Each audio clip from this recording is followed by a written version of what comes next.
All right, let's just cut right to the chase with a really uncomfortable question. How in the world do we make sense of the biblical conquest of Canaan? I mean, if you've ever actually sat down and read these historical texts, you know exactly how jarring they are. They seem to basically violate every modern rule of engagement we have. It paints this picture of warfare that feels, well, incredibly difficult to reconcile with the idea of a just or loving deity. It's a genuine, honest struggle for modern leaders. And hey, if you've ever wrestled with the harsh realities of these passages, you are definitely not alone. So welcome to The Explainer. Today we're unpacking a brilliant academic lecture by Dr. Jeffrey Niehaus. We're going to look specifically at the ancient legal frameworks that were operating entirely behind the scenes of these challenging texts. By stepping back and looking at ancient treaties, the concept of treason, and the historical reality of the ancient Near East, Dr. Niehaus actually provides us with a vital key to decoding what is really happening here. And honestly, it fundamentally transforms how you read the narrative. We're going to map this out in 4 quick steps. First, the conquest and judgment. Second, the ancient covenant framework. Third, prophets as treaty enforcers. And finally, the kingdom's evolving form. Starting right off with part 1, the conquest and judgment. To really grasp the tension here, we have to look at how this compares to our modern understanding of warfare. If we judge the biblical conquest through, say, Augustine's famous just war theory, which demands sufficient provocation, a strictly proportional response, and the careful sparing of civilians, it completely fails. On a strictly human plane, the narrative shows Israel acting completely unprovoked. Plus, the commanded response of total destruction was staggeringly disproportionate, and non-combatants were caught right in the crossfire. To any modern reader applying human military ethics, it just looks like an absolutely unjustifiable, devastating scenario. But right in the middle of all this apparent human warfare, the text pulls a massive U-turn. It shifts to a narrative of divine judgment against sin. And the ultimate proof of this pivot is the story of Rahab. This is the profound irony here, guys. Rahab was a Canaanite. Ethnically, she was on the exact wrong side of the conflict. Yet, she openly declares, "For the Lord your God is God in heaven above and on the earth below." By saying that, she was literally tossing out her local pantheon of gods and putting her complete faith in Yahweh. Her story radically proves that this wasn't some ethnic cleansing, it was a judgment based entirely on faith. Because she aligned with God, she and her family were saved. It frames the rest of the conquest not as a human land grab, but as a severe divine judgment on a distinct lack of faith. Which leads us straight into part 2, the ancient covenant framework. To truly get the internal logic of the text, we have to step completely out of the 21st century and directly into the legal structures of the ancient Near East. Dr. Niehaus explains a totally foundational concept here, the suzerain-vassal treaty. In the ancient world, this was a highly formalized, legally binding agreement. A great king, the suzerain, would grant military protection and land to a lesser entity, the vassal, in exchange for absolute, undivided loyalty. And what's fascinating is why God used this specific framework.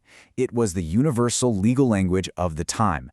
Everyone alive back then understood exactly what a suzerain-vassal treaty meant. So the biblical text deliberately frames God as this suzerain, stepping into a legal contract they already deeply respected, and binding Israel to himself as his vassal through what the text calls a covenant. And when you compare a standard ancient Hittite treaty with the structure of the Old Testament narrative, the structural alignment is just undeniable. Ancient political treaties consistently began with a historical prologue detailing all the great king's past favors, followed by the treaty stipulations, and ending with curses for disobedience. Well, the biblical narrative flows in that exact same pattern. It recounts God's saving work in the Exodus, follows up with the specific stipulations of the law, or Torah, and concludes with severe judgments for idolatry. It's basically Occam's razor at work here. The absolute simplest explanation for this perfect structural mirror is that biblical history was quite literally drafted on the blueprints of ancient Hittite and Assyrian political treaties. Now, because of this intense treaty arrangement, the suzerain demanded exclusive loyalty, no exceptions.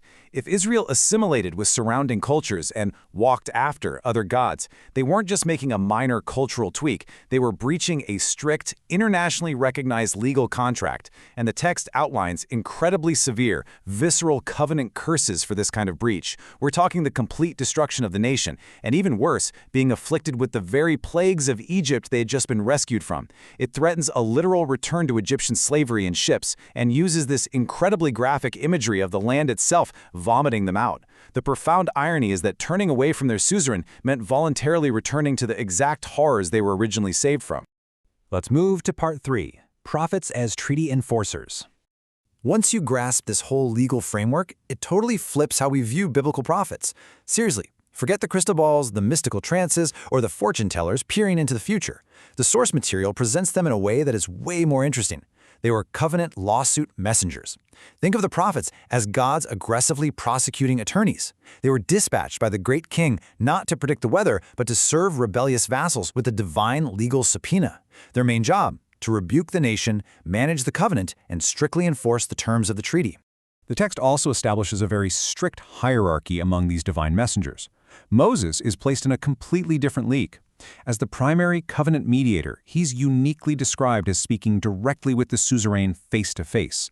He gets perfectly clear, direct communication. But contrast that direct line with later prophets like Isaiah or Ezekiel. They received their legal briefings indirectly, through dreams, open visions, and enigmatic, dark speech or complex riddles. This hierarchy really reinforced that while many messengers could serve a lawsuit, the original treaty delivered through Moses remained the absolute gold standard. Because these messengers wielded so much authority, the people desperately needed a way to verify them, right? Well, the book of Deuteronomy outlines a brilliant two-step test for a true treaty messenger. Step 1. They announce a miraculous sign or wonder, and it actually comes to pass. Now, you might think a verified miracle is enough proof, but it absolutely isn't.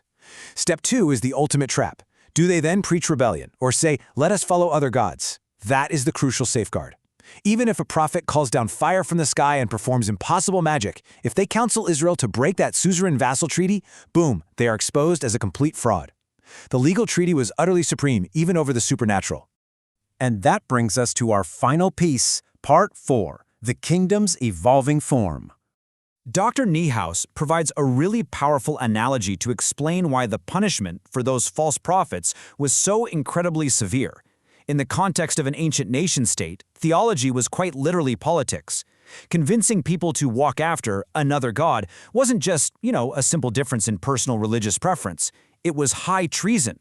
Worshipping another god meant actively forming a political alliance with a hostile foreign power.